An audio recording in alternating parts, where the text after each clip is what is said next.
Great. Well, welcome tonight to How to Grow Your Successful Bookkeeping Business. I'll be presenting this webinar over the next hour, and there'll be some interaction.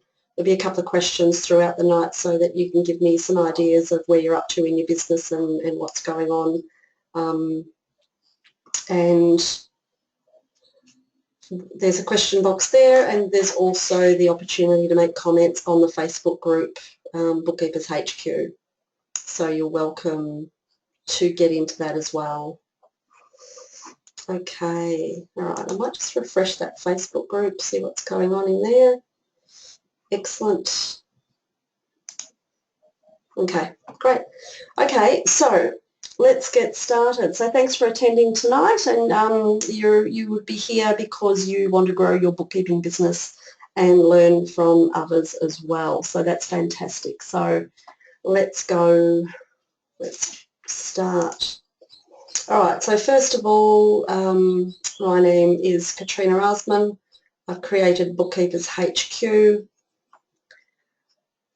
A bit about my history is that I built a successful bookkeeping business over the past 15 years. When my children were little, that's when I started doing bookkeeping. And it wasn't until 5 years before I sold my business that I engaged a mentor and really wanted to take my business a bit seriously, moving out of the home and putting staff on and really wanting to grow the business. So that's when I engaged a mentor. I sold my business in 2015 with the new owner taking over the staff, the office and the established business name. When I was finishing the business, I felt as if I wanted to write a book.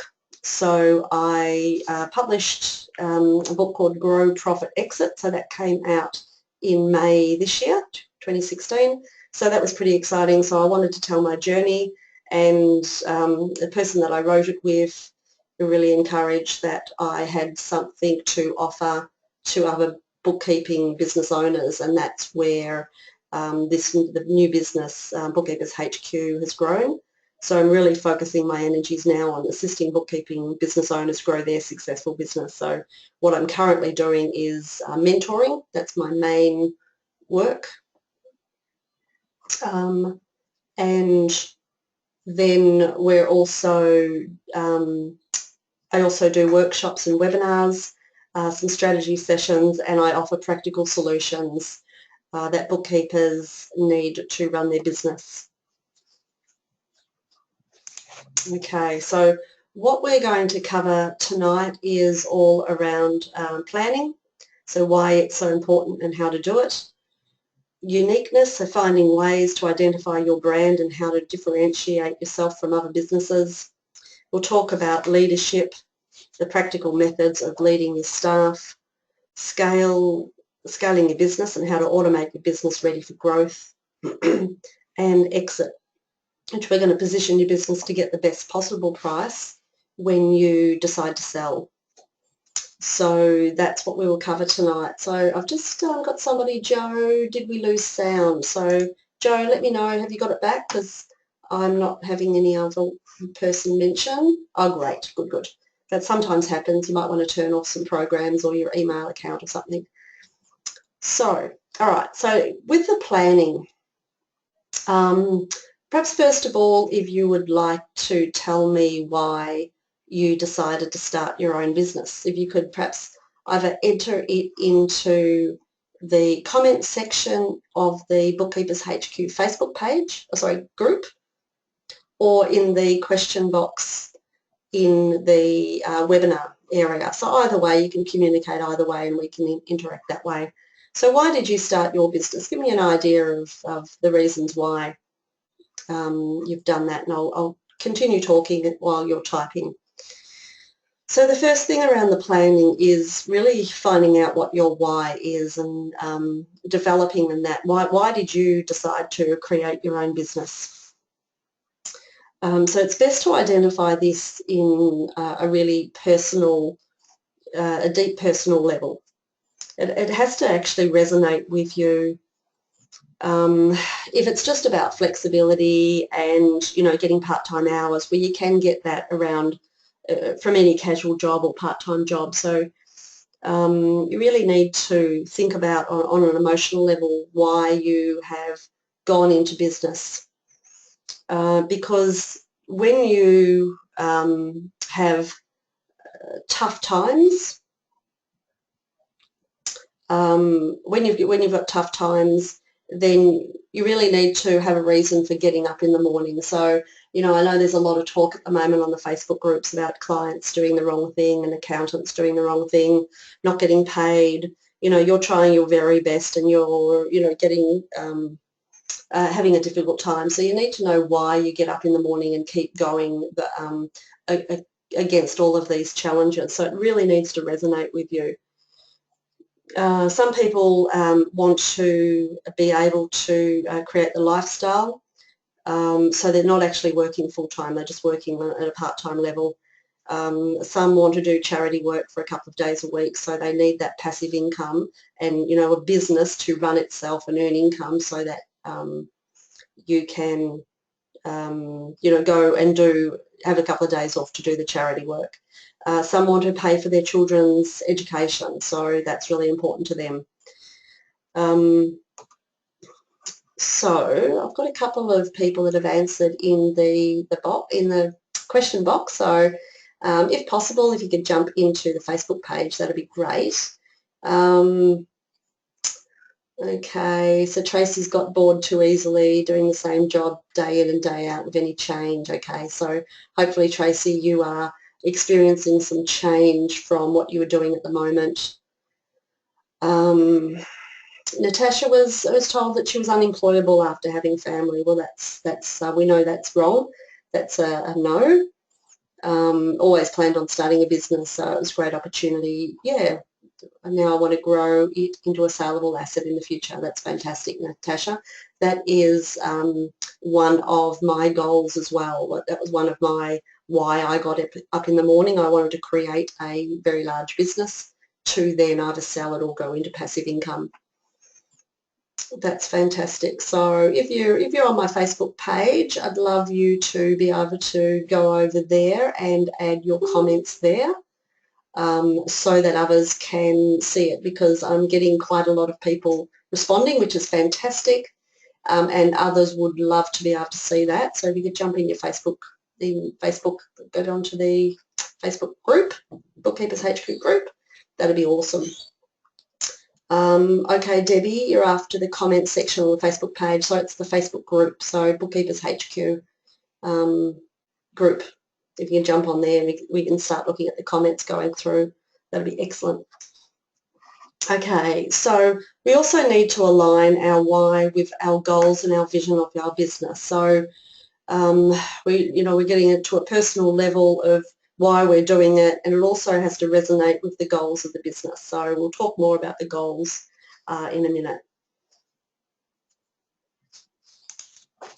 Okay, so we also need to clarify our vision. So it's mixed in with our why. So have you got a documented vision for your business? Maybe you'd like to make a comment in the Facebook group as well, so that others can see what you're saying. So have you got a documented vision for your business, and what is your vision for your business? That would be awesome.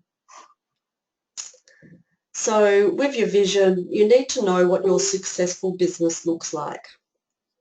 It's not enough just to think, okay, I want a big business, or I want staff. You really need to get specific. What does it look like? Write down everything that your successful business will look like. So if, for example, if you had a magic wand and you were right there, what is your ideal business? What is your ideal day? And get really specific. So think about the size of the business, the location, how many staff, the services you're providing, the income you're earning, what you're offering your clients, and what clients you're attracting. Think about your ideal day of, what would you like to be doing? Maybe it's no longer doing data entry and you're really yearning to do training and consulting. So you really need to spend some time on this to get an idea of where your business is going. Otherwise, we just seem to go around in a circle. So, yeah, just allow yourself, a couple of hours just to write this up. And it's always a good idea to revisit it as well, because it's not something that is set in stone. It will keep changing and evolving. I know with some of the clients that I'm working with, they're reevaluating what their vision is, and whether they've decided, well, maybe I don't want such a large business. Maybe I'm happier with my smaller business. I thought when I got into this, I do want a big business, but as it's working out, no, I'm quite happy with a smaller business, smaller staff. I don't need to take over the world. You really want to align. This is you're aligning your why, your beliefs with those goals. So don't just aim for the stars because you think that's the right thing to do and other people are doing it. Make sure it's right for you.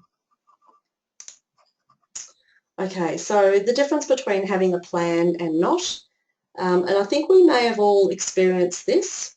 Groundhog Day, this is when each bash comes around and we have made no improvement in our business life. We're working harder, working longer, and we just don't seem to be moving forward at all. So if you don't have a plan, you will go around in circles. At the start of my business, I didn't know what I wanted, and I just reacted to things. It wasn't, it wasn't clear in where I was wanting to go. But the more clients I got, the busier I got. But as I grew, I lost efficiencies as well. I wasn't quite prepared for the growth. So when I put on a contractor or two, I wasted a lot of time. I hadn't really set up the systems and the processes as well as I could have, and I was making less money. I had more clients, I had contractors doing the work, but I was making less money. So it's not the ideal situation, and that's what it changed when I engaged a mentor to clarify what my why and my vision was, what I was trying to achieve, and then we worked our way through those steps of what my focus was. So you really need to have a focus on your destination. Just to clarify where you're going and how you're going to get there. So there is success in small steps forward. So once you have that goal in mind, you focus on your destination, well, then you can start to see the success in what you are doing. You can, start planning for that growth. Okay. Right, I just might read out a few more of these. So, Joanne, I started my business 18 years ago because I could fit the hours around being a mum. Now it is about so much more. Yeah, I want to get a passive income and have a saleable business when I'm ready to retire. That's fantastic, Joanne. Thanks for sharing. Wendy, it suited my lifestyle and bookkeeping is a passion. That's excellent. So we need to hold that passion. You need to work out what part of that bookkeeping is your passion. Because so often you hear of bookkeepers, they start to not love what they're doing. They're not passionate about, say, bookkeeping anymore. Their clients annoy them. There's challenges in business, so you really need to keep aligning yourself with that passion that you do have and keep working towards the work that you really love to do. Janelle has said to gain independence. That's fantastic. So that is a really good why, that you don't need to rely on anybody else. You don't need to rely on an employer or a partner or a parent. It's all about you, and that is a really nice thing to have in your heart as well, that you are totally independent. Debbie's got, to be honest, I was made redundant from my accounts position, but now I love assisting my clients. That's fantastic. So you've found a new lease on life in assisting your clients. So well done. Melissa said, I started my business to gain flexible hours and work closer to home. if I can find local clients, and to focus on what I do best and to assist more business owners. That's fantastic. And now that it's not so necessary to find local clients because it can be all remote. So that is, that's awesome as well. So we're not just restricted to our local clients. Okay, so now that we have our why and our vision, we have our ideal business, we know where we want to go, so now we start breaking it down into what I do is 1, 3 and 5 year goals. So once we have achieved those goals, or once we've written down and we've identified what those goals are as we are trying to reach our end game, then I usually start with a 5-year goal. So in 5 years I want a $300,000 business, I want 3 staff, I want an office under my super fund's name, I want to work with these clients, I want to earn this amount per hour or a fixed fee. So once we know our 5, well then we break it down into 3. So in 3 years' time I want 200,000, I want 1.5 staff, I want this many clients, etc., and these services. And then we break that down into what our 1-year goal needs to be. So I need to have 100,000 of income to achieve the 200,000 in 3 years and the 300,000 in 5 years. So you get what I mean. We've gone with our big 5-year goal, break it down. What's our 1-year goal? What do we need to achieve in the next year to move forward towards those bigger goals and our end result? So we do want to keep them SMART. So you've probably all heard SMART goals: specific, measurable, attainable, realistic and timely. So we need to be very specific about the goal that we are setting. So if it's $100,000, well that's a very specific goal and we need it in a year. So that's very specific and timely.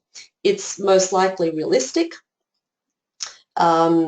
Depending on what your income is, maybe if you're going from 20,000 to 100,000, it might be a little bit unrealistic depending on your energy and what you're going to bring to it.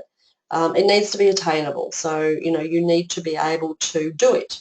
You need to be able to, move in that direction to be able to achieve that, and it needs to be measurable. So we've got the dollar value, so it's something measurable as well.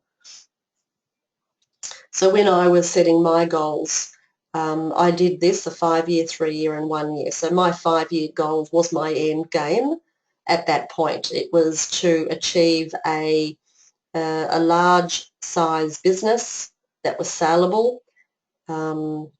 It was to earn a certain amount of income a year, and it was to have a profit there as well. So they were my goals. So I was, heading towards those things. And then I knew what my 1-year goal was. So I knew what staff I needed to put in to be able to achieve those goals. And I know what income I needed and, what my costs were going to be to achieve that goal. So then I would sit down, I'd usually go down to the beach. You've probably seen some photos of me in a coffee and a notebook at the beach every Sunday, writing down my goals for the next week or 2 weeks. I'd go down and do like even 90-day goals. So I knew that I had to have certain systems in place for me to be able to grow and scale. And we'll talk about scaling later. But I'd go down there and do 90-day goals, and then I'd break that 90-day goals down into 30-day goals, and those 30-day goals down into 14-day goals. So in 14 days, I needed to achieve this. And whether it was, I was setting up Workflow Max at the time, for instance, and I'd say, okay, I need all my clients in there and I need my job set up in the first 14 days. And the next 14 days, it might be that I need to, have all of the data processing jobs set up in there. And then the next 14, I need to be able to recur my jobs. So I've got to set them up as recurring. So there was always bite-sized pieces of goals, and sometimes I didn't achieve them after 14 days, and I'd take them out to the next 14 days. But I was always planning what I was going to do for a period of time. So it wasn't always like get the work done and get the basses out. It was more about working on my business as well. You need to spend time working on your business. It just won't get done if you don't spend time on it. Okay, so I'd love to hear from you whether you have any goal setting targets, or do you spend any time away from work working on your goals? How are you achieving your goals? I'd love to hear that you are setting goals. So either in the Facebook group comments or on the webinar questions if you're not in the Facebook group at the moment. Either way, I'd love to hear how you were going. Maybe you're struggling with them. Maybe you just, weren't even aware that that's what you should be doing. Somebody's typing, so I'll just wait for some comments to get in there as well. Melissa has also added, started my business as a part-time side project while I was working, ended up working a great job until I had my kids, then needed the flexibility to be there for them. Now I'm wanting to ramp things up a bit. That's fantastic, Melissa, because usually the flexibility thing is just having a part-time job. It's just, you're really creating a job for yourself. So once you want to ramp things up, that's when you can get into your business growth and set yourself up for the future as well. Okay, Natasha's got, I set goals but can't seem to get anywhere. I can see what it will look like in the end. That's fantastic, but the way to get there is very cloudy. Yeah, and that's very similar for all of us. Because we are so close to the business, that you get a bit distracted. You don't find the time as well. So ideally you need an accountability partner, somebody to share that work, and make sure you've done that, and, keep yourself accountable for it, whether it's your husband, or partner or friend or another bookkeeper. Wendy's made a comment, I took time off in May to set goals for the new financial year, struggling a bit with them due to the increase in my workload, but glad I did it anyway.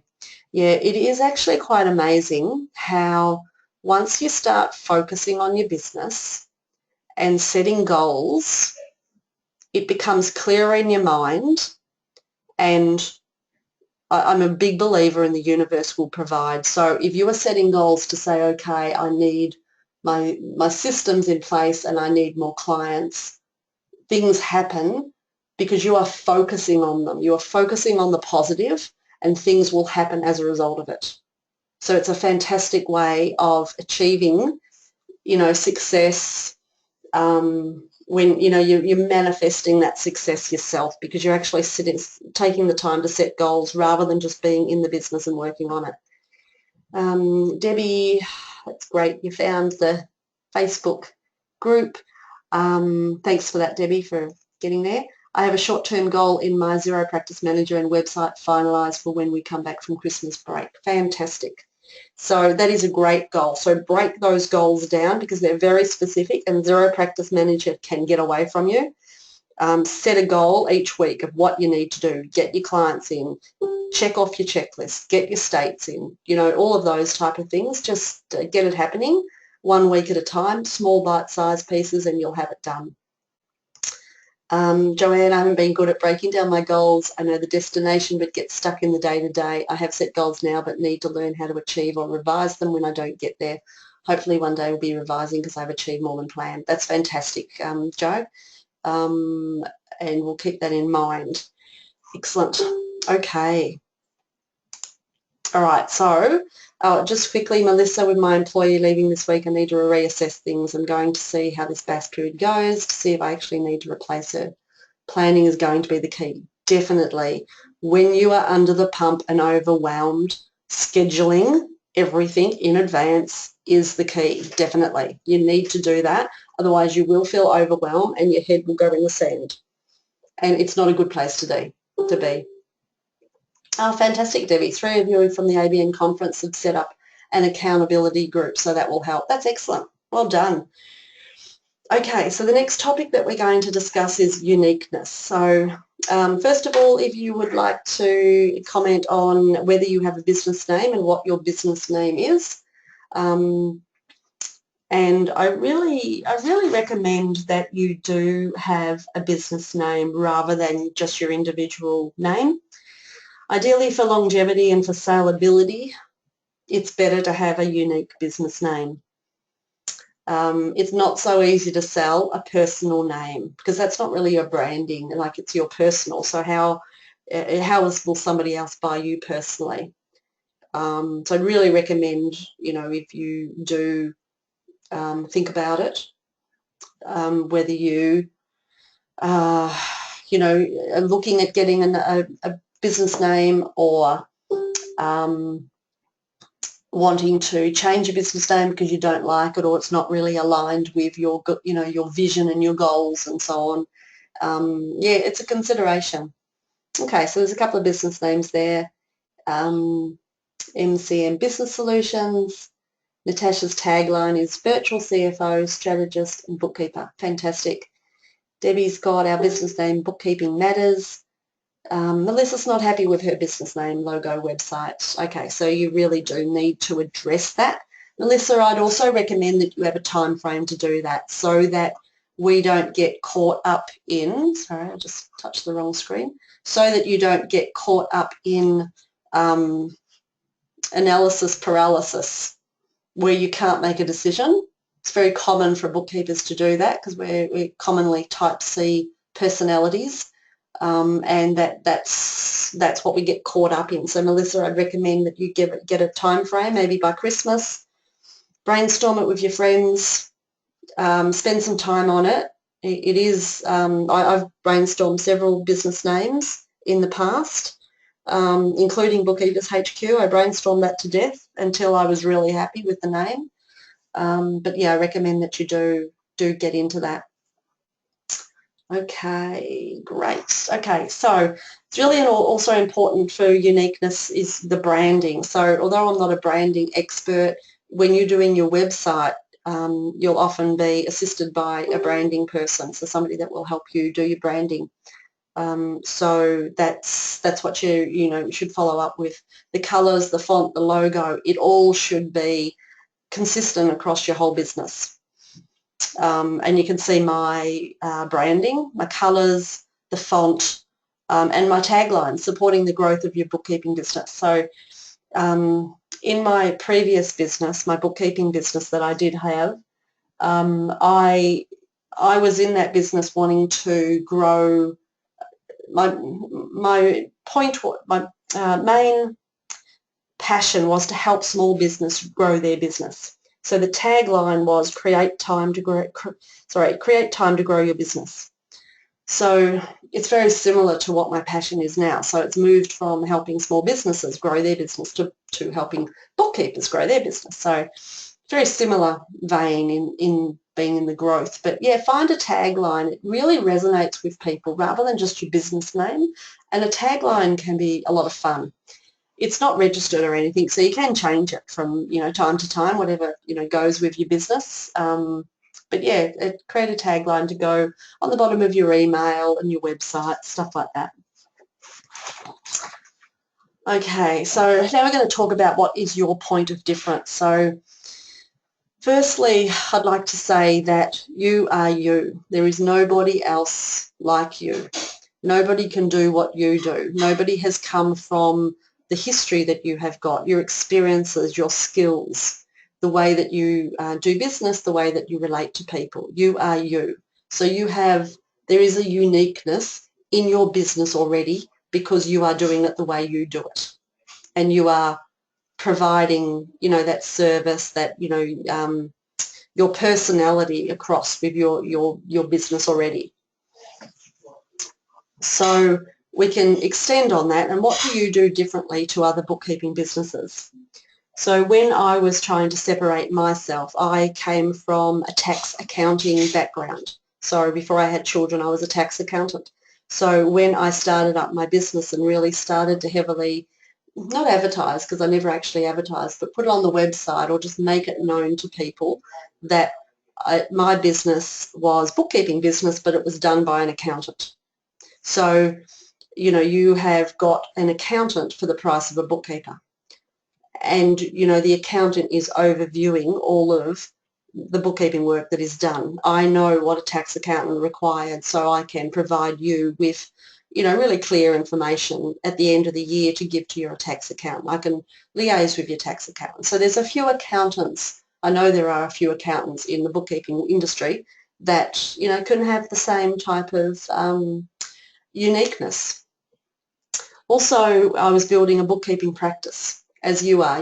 Once you start employing people, you're a bookkeeping practice, so you are different to perhaps 50% or a large percentage of the bookkeepers, because a lot of bookkeepers are just individuals just doing their own thing, whereas a practice has got staff, and that's a selling point, because other businesses want to relate to businesses that have longevity, that won't just get up and walk out because it's all too hard.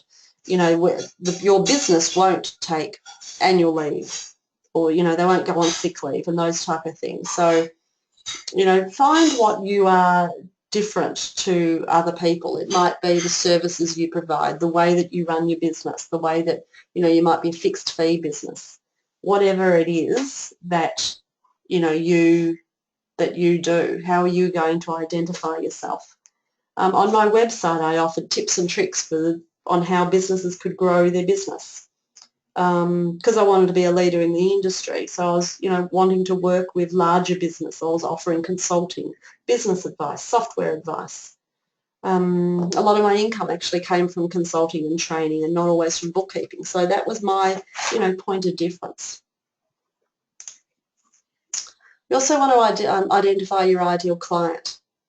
And that gives you a level of uniqueness as well, because you might specialise in a certain industry, or a different way, a particular client. So when you're looking at your ideal client, you want to look at all of these things that I've got on the screen here: your geographics, the demographics, what size they are, how many employees, what do they earn, where they hang out, what papers do they read, what do they eat for breakfast. I mean, it gets a little bit pedantic, or right down to the bare bones, but this is what marketing and branding experts will get you to go through. Even through the psychographics, how they are thinking, what do they do, where do as I said, where do they hang out, how do they determine their success, how do they see themselves, what are their frustrations, what are you trying to provide them. So it gives you an idea of how you can create a uniqueness within your business, within your website, the way that you're going to, operate. Okay, so the next section is about leadership. So who of you actually do have staff, and when would you be likely to employ your next staff member, or actually add a staff member on, as I'm talking about the importance of leading staff. So when you do have staff, you really need to give clear instructions on what you are presenting to them. You want to avoid handing over work to staff unless you have the time to explain exactly what you want done. Don't just dump work on their desk without letting them know what needs to be done and possibly how to do it. You need to give them clear instructions. If you don't give them instructions, well, then they could just go off on a tangent, and they could take a lot longer to do the work, and they could actually not achieve getting the work done. And they don't know what the outcome is that is required. So they also need clear expectations. They need to know what the outcome is, how long it's going to take, what they're expected to do, and what the result is at the end of it. You don't want them moving papers around a desk, just trying to work out what they're doing. I used to say, and I was told when I was working for an accounting firm, that we don't have an open checkbook for a client. We can't just take as long as we like to get things done. We do need to have a system. We need to be efficient. And by giving them clear instructions and expectations, well then, that will avoid having to lose those efficiencies and having to write time off. You also need to know when to delegate. So you'd want to delegate before you get caught up in the doing.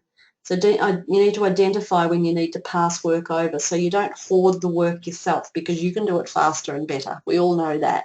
But that doesn't get you to grow your business if you're just sitting in, I'm doing it all myself. Move it on quickly. So once you get, I remember one time when I got a big job, it was a messy job, and it was a bit of this and a bit of that, and I'd hand off bits of it to bookkeepers that came in. Okay, you do this bit and you do this bit, but I wanted to keep it all myself.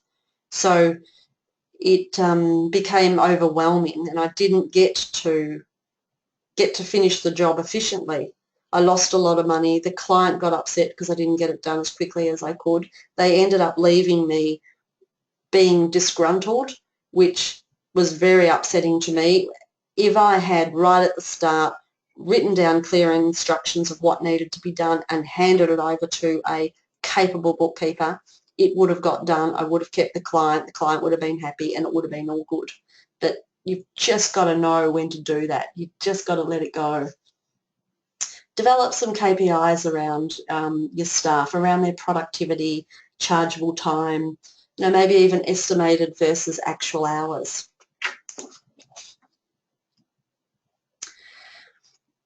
Being a leader isn't natural for bookkeepers. So, we're not natural leaders. We go into bookkeeping loving what we do, wanting to assist clients. We're not actually, in the business naturally to lead staff or, our own business. So it is something that you do have to learn and spend some time getting to know how to do it. So with leadership, it's always about where you want your business to go and how it's going to get there. So you're not going to just expect clients to walk in the door for you to grow. You need to be proactive. Don't expect because you're getting clients that you're going to be profitable and productive.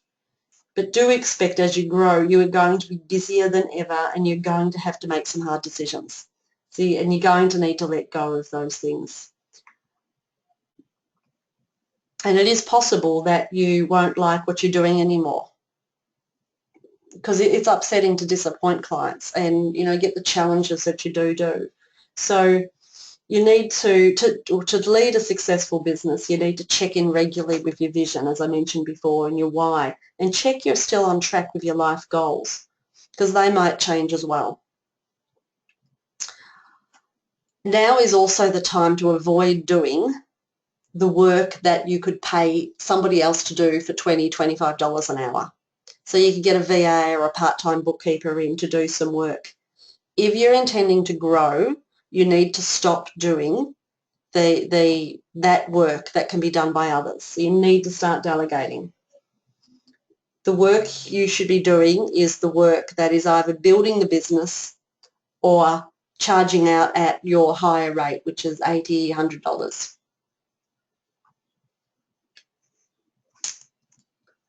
And you do need to create time to work on your business. It's really important to be doing that. So you need to really schedule that time in your day to do that. Otherwise, it's just not going to get done. The systems won't be automated by themselves. Finding out who your ideal client is and attracting them to you won't happen by itself. Setting goals and making things happen won't do it by themselves. You've got to put time aside to do it. Okay, I'll just have a look at the questions. Yeah, Joe, Katrina, do we get copies of these slides? Yes. Yes, you do. Made some great comments about who's after full-time and the other staff that they're wanting. That's fantastic. So they're all there on the Facebook group as well. Okay, so the next thing that we're going to talk about is scaling. So we want to scale for growth. So who would like to grow their business that's on this call? I am expecting everybody would love to grow their business. Natasha's got a me with lots of exclamation marks. Yeah, I think it's important to know. Yeah, Debbie's got a yes, definitely. Yeah, okay, so it's a common thread. Yeah, we're all wanting to grow our business. Do we know why we want to grow our business? It's an interesting question. It comes back to why we're in business, but from a different angle. So why do you want to grow your business? Not just why are we in business, why do you want to grow? Maybe that can be part of why you are in business, because they could be separate. It could be two different things actually. So yeah, just think about that. Why do you want to grow?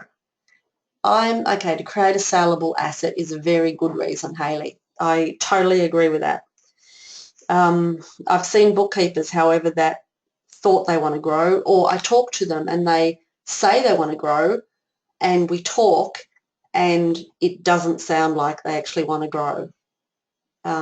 They don't have it in them. They don't want the staff. They don't want the complications. They don't want this, that and the other, which is totally fine. You've got to be happy. If you're going to grow, you've got to be expected to take on all the challenges that come at you, and it's a mindset thing. You have to treat them differently. But I am actually getting off course, so we'll go back to scale. You can tell I'm very passionate about this area of growing your business, so let's keep going on our scale. So why should we scale? So obviously we're going to scale to allow us to grow our business and possibly work in areas that are more profitable and areas that you want to expand in. So we will grow quicker if we have got if we're able to set it up to scale. So one of the things to do that is you need to automate your processes. So that will allow you to grow quicker, take on more clients, put on more staff. If you've got your automation and your systems right down the bottom, then you can see how you are going to, go up like a funnel. So more clients, more staff, more clients, more staff. If you've got your systems in place, that will just, duplicate over and over again.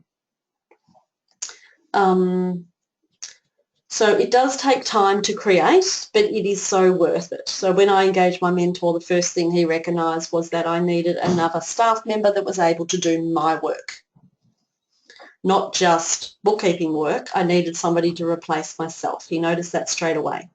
And I was too scared to see that. Didn't want to go there. Sure, I could take on more clients and put on more staff to do the work, but that actually just would make me busier. And yeah, that was recognised straight off. So I needed to find a way to organise myself out of the business so it would grow with little effort from me. So if you've got staff and systems in place, then you don't actually need to be doing all of the work. So you want to also grow and become more efficient as well. So to do this, I needed to be more efficient in my current processes. I couldn't continue reinventing the wheel. I couldn't continue duplicating within a manual system. I needed something that allowed me to see from the helicopter view. So how do we scale?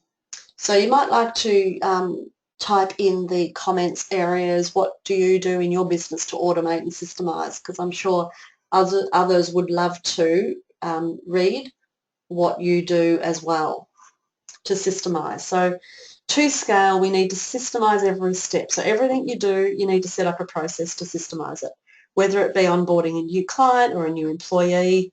What information do you collect from clients to give to your staff? So, create a template. How do you train your staff? Is it a bit higgledy-piggledy? It'd be really good to have a training manual. We need to automate things as much as possible. So you're systemizing your business, you'll need to be automating those processes. How do you manage your workflow? This was something that I really struggled early on as well. It was very manual. There was nothing out there. So I tested a few and I went with Workflow Max.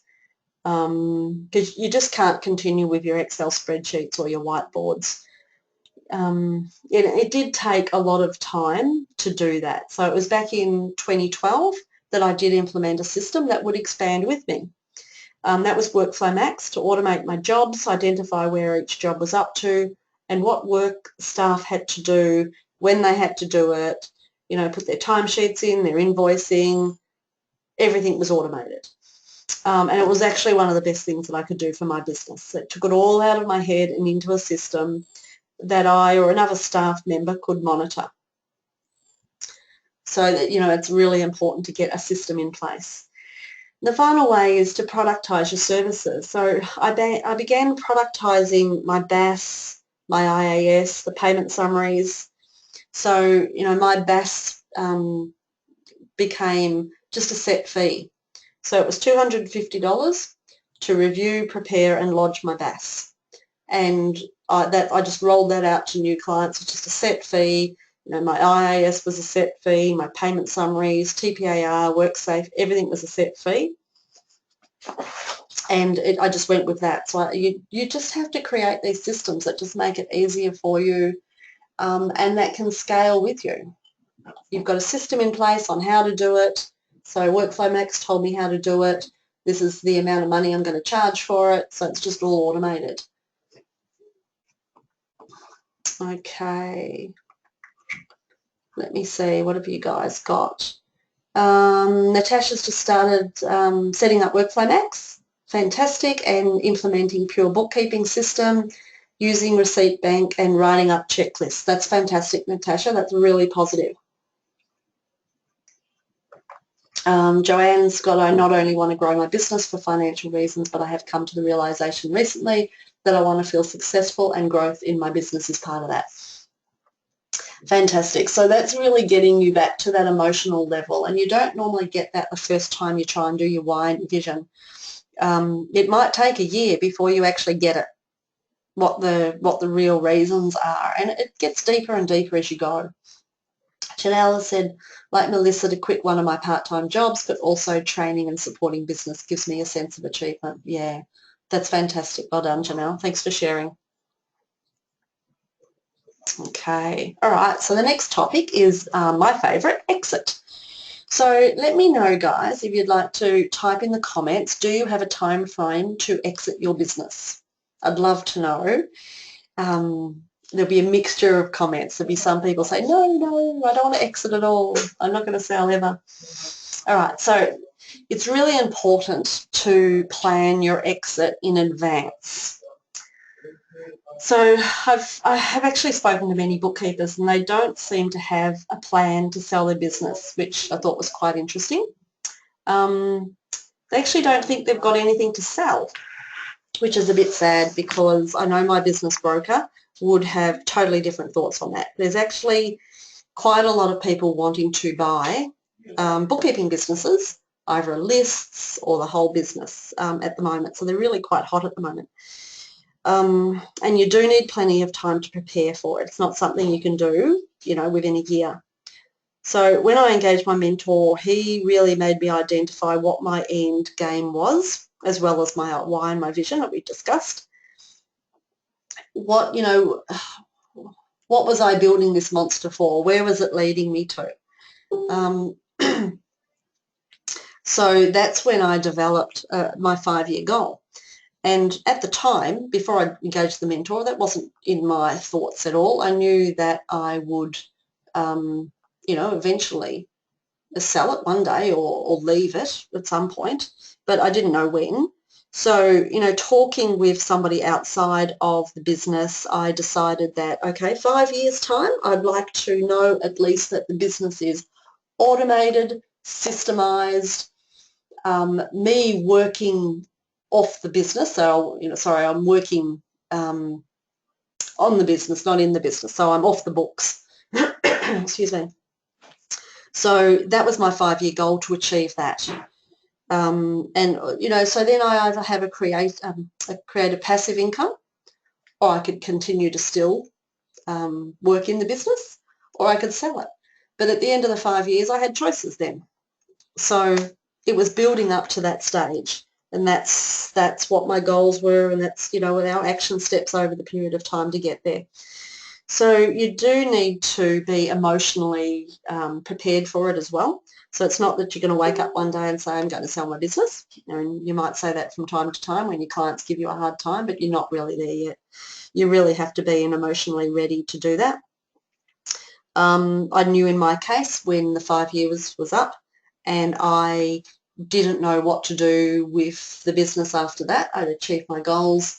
It needed a new surge of energy and another growth spurt because I didn't want to see it just stay stagnant.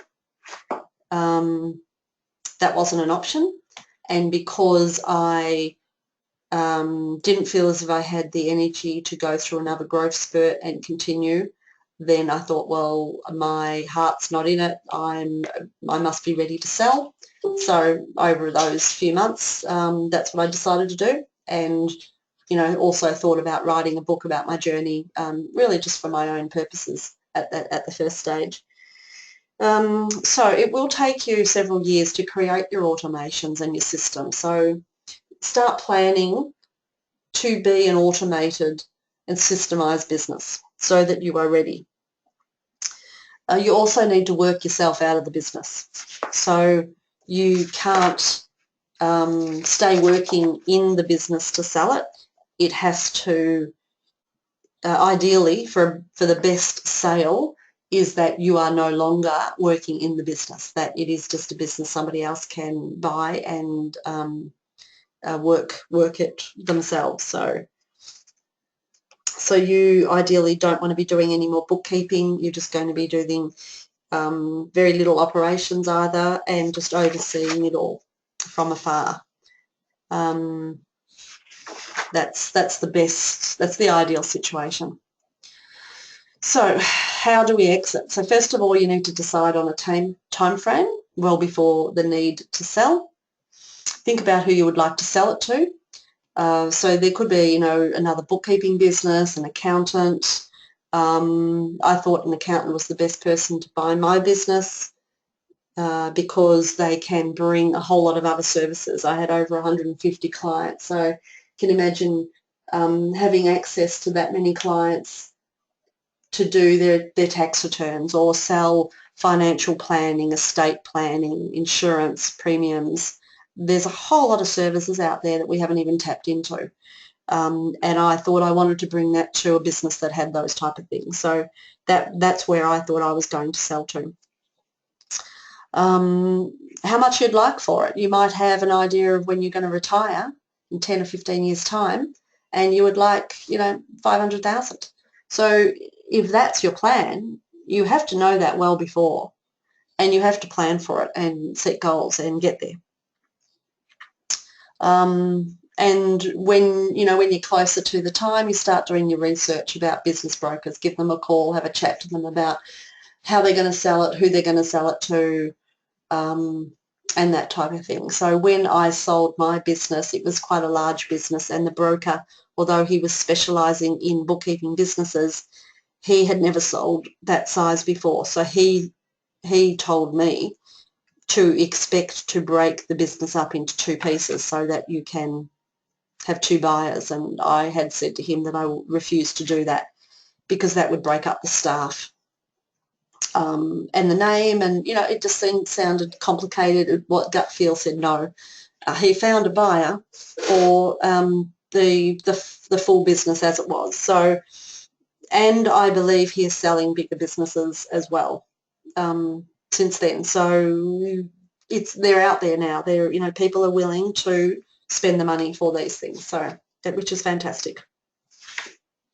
Okay, so that's fantastic. That's the end of this part of it. I've got a couple of offers for you.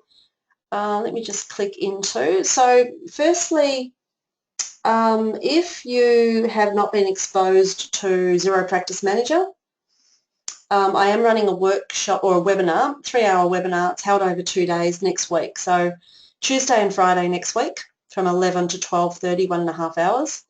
If you are a pure bookkeeping ICB or an ABN member, you just put in those promo codes and you'll get the discount of to $97.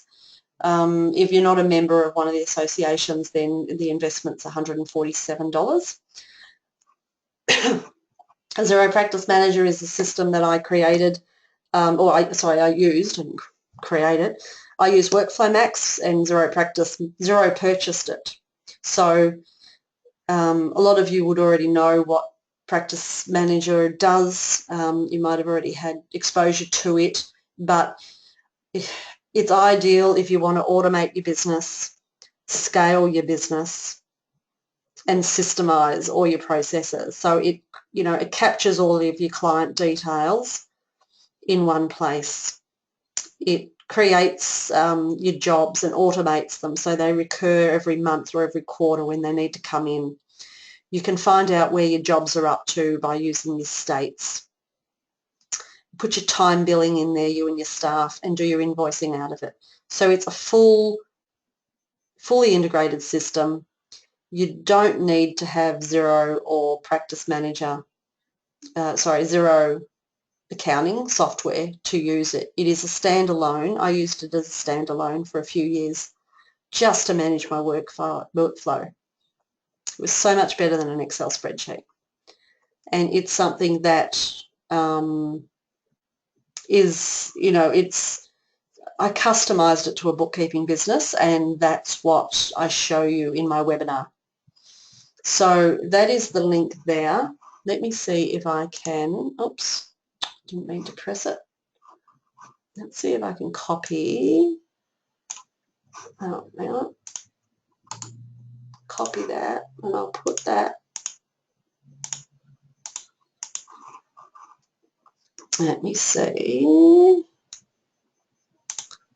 I don't know that I can do this. I'm going to put it in here. Let me know if you can see it. That is the link. I think you should be able to see that. Yeah, thanks, Joe. Thank you.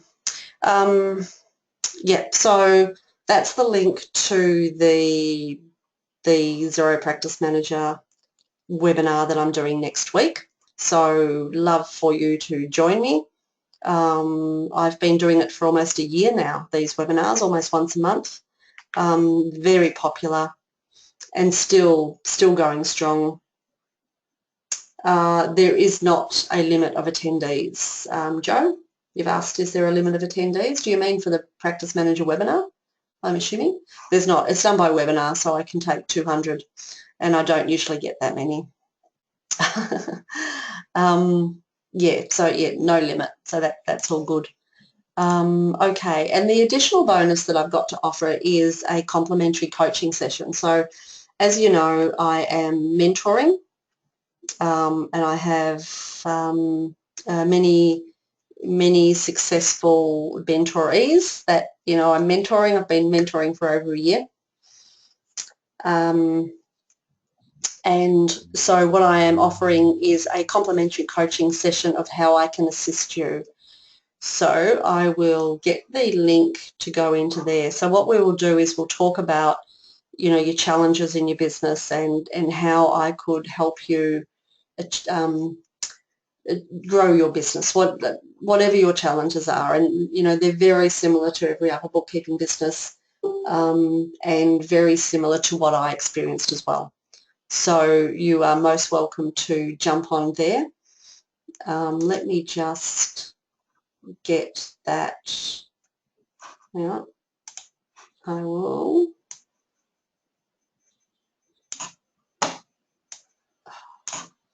Let me just copy that link in there as well. Okay, so that is an appointment scheduling system there. I'm not sure that one's working because I don't think I have. Let me just see. Let me just see. That one might work better. No, that one's not working, Joe. Why is that one not working? Let me click into, sorry. I'll open up the copy that. I'll see if this one works. It looks better. Okay, that looks better. Thanks, Joe. Appreciate that. Okay, so get back to my Facebook. So yes, so there's limited sessions available. Follow that link and book a spot. First in, best dressed. There's several options there. Thanks, Jane. You can see that. Excellent. Yes, so we'll go through, you know, what I can do in helping you grow your business. Love to be able to help bookkeeping businesses grow, get out of the overwhelm, and just, you know, send, talk to an independent person, which is what I did, and the only way that I could grow my business is to do that. Talk to somebody else on a regular. What I do with the mentoring is every fortnight we have a Skype call and we just go through action lists. So if you're interested in a complimentary session to see how I can help you, I'd love to be able to do that for you. Okay, so I've just got a couple of comments. Natasha, can we get a recorded option? I have appointments at both those times. Yes, Natasha, with the Xero Practice Manager, register and you will get a copy of the recording, or alternatively there is a video download. I actually recorded or used one of my recordings of a previous webinar that I had done, and I turned it into a video, and it is on my website that you can just download the video and the workbook, the same price. So, and then you've just got it in one, you know, video version, and not, you know, two recordings, and it doesn't have any of the questions and stuff like that. But yeah, it just flows right through all of the information, exactly the same as all the others. I repeat the same thing. Oh, wonderful, all booked. Thanks, Natasha. Okay, there was a question that I also wanted to answer. Joe's asked, do we get copies of these slides? Yes, well, you'll get it on the recording, if that's okay, Joe. I think that's all you need, but let me know. But yeah, it'll be on the recording. Yeah, great, thanks. Good. Debbie said, Katrina, I've attended this and gone through the recording a few times, each time picking up something new. Can vouch for the webinar. Thanks for that, Debbie. That's awesome. Yes, I think it's really good to get recordings, and as you know, this is recorded, so you will get this, so you will be able to you know, listen to it at your leisure, put it on while you're in the car, or, you know, whatever. It's just, you know, every now and then if you want inspiration. Okay, so we are now past 8 o'clock. So I'd like to thank you all so much for attending. Really appreciate you joining me tonight, spending some time in your business, growing your business. It's great to have so many people that are really keen and passionate about what they do. So that's fantastic. So thank you for attending, and I will stop the recording.